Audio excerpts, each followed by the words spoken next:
இன்னைக்கு நாம கிறிஸ்டோடாமியோட உள்ளொழுக்கு அப்படின்ற மலையாள படத்தோட ரிவ்யூ பார்க்க போறோம். இந்த படத்தோட கதை அப்படின்னு பார்த்தோன்னாக்க, ஒரு கிறிஸ்டியன் பொண்ணு ஒரு ஹிந்து பையனை லவ் பண்றா.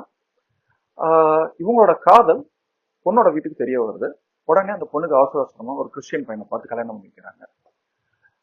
இந்த கல்யாணத்துலயும் இந்த வீட்டுக்கார மேலேயும் அவ்வளவு தூரம் ஈடுபாடு இல்லை இனிஷியலா.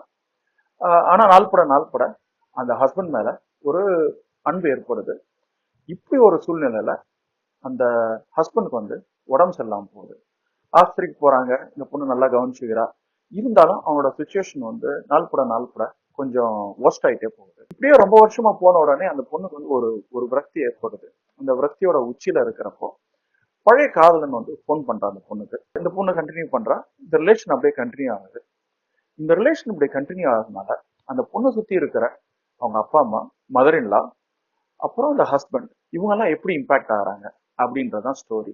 இந்த இன்சிடென்ட்டை இந்த சுத்தி இருக்கிற ரிலேஷன்லாம் எப்படி பாக்குறாங்க, அவங்க அதை எப்படி ஏத்துக்கிறாங்க அப்படின்றதான் அந்த கதையோட கிளைமேக்ஸ். கேரளால ஒரு மழை பெய்யற குட்டநாடு அப்படின்ற ஒரு ஏரியால பிக்சரைஸ் பண்ணிருக்காங்க. இந்த படம் ஒரு எமோஷனல் டிராமா. இந்த கதைக்காகவே திரைக்கதை வடிவமைக்கப்பட்டதா நான் நினைக்கிறேன். கொஞ்சம் வித்தியாசமாவும் இதை பண்ணியிருக்கிறாங்க. எப்படின்னா, இந்த பொண்ணு காதலிச்சுட்டு இருப்பா. அப்படியே ஜம்ப் ஆகி இந்த பொண்ணு வேற ஒரு பையனோட கல்யாணம் ஆயிருக்கும். அப்படி நம்ம சரி இந்த கல்யாணம் என்ன நடக்குது அப்படின்னு நம்ம பார்த்துட்டே இருப்போம். திருப்பி ஜம்ப் ஆகி அந்த வீட்டுக்காரருக்கு உடம்பு சரியில்லாம இருக்கிற ஒரு சீன் நம்மளுக்கு வரும். இதுக்கு நடுவுல என்ன நடந்துச்சு அப்படின்னு நம்ம ஆடியன்ஸ் யோசிச்சுட்டு இருக்கிறப்போ, இந்த மெயின் கேரக்டர், அதாவது பார்வதியோட கேரக்டர், அப்புறம் ஊர்வசியோட கேரக்டர் மதரின்லா, பார்வதியோட மதரின்லா, இந்த ரெண்டு கேரக்டருக்கும் நடக்கிற ஒரு உரையாடல், மனப்போராட்டம், இதுதான் அந்த படத்தோட மேஜரான ஒரு ஒரு கதை. ஸோ இந்த மன ஓட்டத்துக்கு அந்த மிஸ் ஆன இடத்துல அப்பப்போ நம்மளுக்கு எப்பப்போ தேவையோ, எது எது நம்மளுக்கு புரியணுமோ அப்பப்போ அந்த இன்ஃபர்மேஷன் மட்டும் நம்மளுக்கு தரப்படுது. அதனால நம்மளுக்கு இந்த கேரக்டரோட எமோஷனலா டிராவல் பண்ண முடியுது. அப்படி எமோஷனலா டிராவல் பண்ணாதான் இந்த படத்தோட கான்ஃபிளிக்ட், ஊர்வசிக்கும் பார்வதிக்குமான ஒரு கான்ஃபிளிக்ட் என்னன்றதை நம்ம ஆழமா உணர முடியும். அந்த கான்ஃபிளிக்ட்குள்ள இருந்து இந்த ரெண்டு கேரக்டர் எப்படி கஷ்டப்படுது, எப்படி வெளியில வருது அப்படின்றத, இந்த கேரக்டர் தப்பு, இந்த கேரக்டர் சரின்னு காமிக்காம ஒரு கிரே ஏரியாலேயே எக்ஸ்ப்ளோர் பண்ணிருக்கு இந்த படம். ஒரு ஃபர்ஸ்ட் படம் டைரக்டர் அப்படின்றதே தெரியாம ரொம்ப ஆழமா இந்த கதையை எமோஷனல் ஆங்கிள் மட்டுமே டிராவல் பண்ணி இந்த கதையை எடுத்திருக்கிறாங்க. ரொம்ப ஆச்சரியமா இருந்துச்சு எனக்கு. இது பொறுத்தல எனக்கு பிடிச்ச சில விஷயங்களை பத்தி நான் டிஸ்கஸ் பண்ண போறேன் இப்போ. ஃபர்ஸ்டா இதுல சொல்லணும் அப்படின்னு பார்த்தோம்னா டைரக்ஷன். ஜென்ரலா பட டைரக்டர் ஒரு ஹாரரோ இல்ல ஒரு த்ரில்லரோ அப்படி இருப்பாங்க. ஏன்னா அது எடுக்கிறது ரொம்ப சுலு. ஒரு ஈவெண்ட்டை ஃபாலோ பண்ணாலே போதும். ஆனா இந்த டைரக்டர் ஒரு ஃபர்ஸ்ட் பட டைரக்டரா இருந்து காம்ப்ளெக்ஸான ஒரு எமோஷனல் ட்ராமாவை கையில் எடுத்திருக்கிறாரு. அதை ரொம்ப சக்சஸ்ஃபுல்லாகவும் பண்ணியிருந்திருக்காருன்னு நினைக்கிறேன்.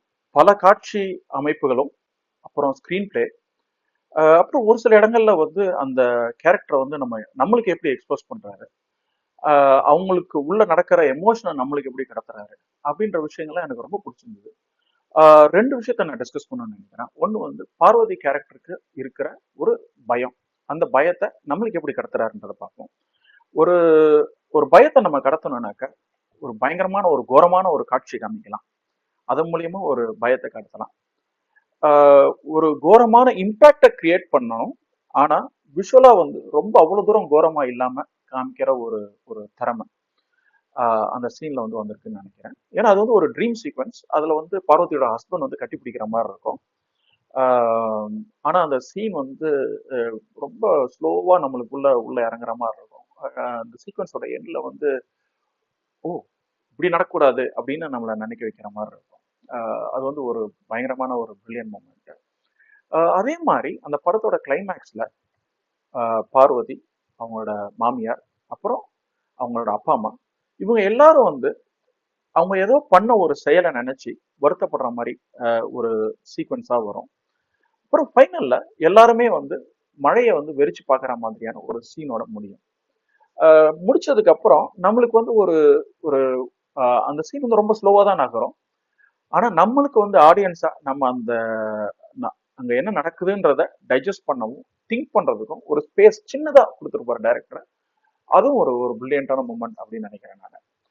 இந்த மாதிரி படம் ஃபுல்லா பல காட்சி அமைப்புகள், வசனங்கள், திரைக்கதை, இந்த மாதிரி அமைப்புகளோட நம்மளுக்கு வந்து இந்த எமோஷனல் டிராமாவை ரொம்ப சக்சஸ்ஃபுல்லா கிடைச்சிருக்காரு அப்படின்னு நினைக்கிறேன்.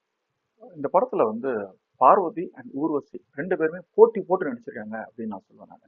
பார்வதியோட கேரக்டரோட டிரான்சிஷன் பார்க்கறப்போ பயங்கர ஆச்சரியமா இருக்கும். அதாவது ஒரு லவ் பண்ற ஒரு காலேஜ் ஸ்டூடெண்டா, அப்புறம் கல்யாணம் ஆன உடனே அந்த ஒரு சீரியஸான ஹவுஸ் ஒய்ஃபா, அதுக்கப்புறம் ஒரு கேர்டேக்கரா, கேரக்டருக்கான ஒரு ஃப்ரஸ்ட்ரேஷன், அப்புறம் பயம், இதெல்லாமும் எக்ஸ்பிரஸ் பண்ற மாதிரி. அப்புறம் பழைய காதலனோட வெளியில போறப்போ ஒரு பயம், ஒரு குற்ற உணர்வு, அது கூட இல்லாம ஒரு சின்னதா ஒரு சந்தோஷம், இது எல்லாத்தையும் எக்ஸ்பிரஸ் பண்ற இடமா இருக்கட்டும். ஒரு தப்பு பண்ண உடனே அச்சோ தப்பு பண்ணிட்டோமே அப்படின்னு வந்து குற்ற உணர்வோட இருக்கிற மொமெண்டா, தருணங்களா இருக்கட்டும்.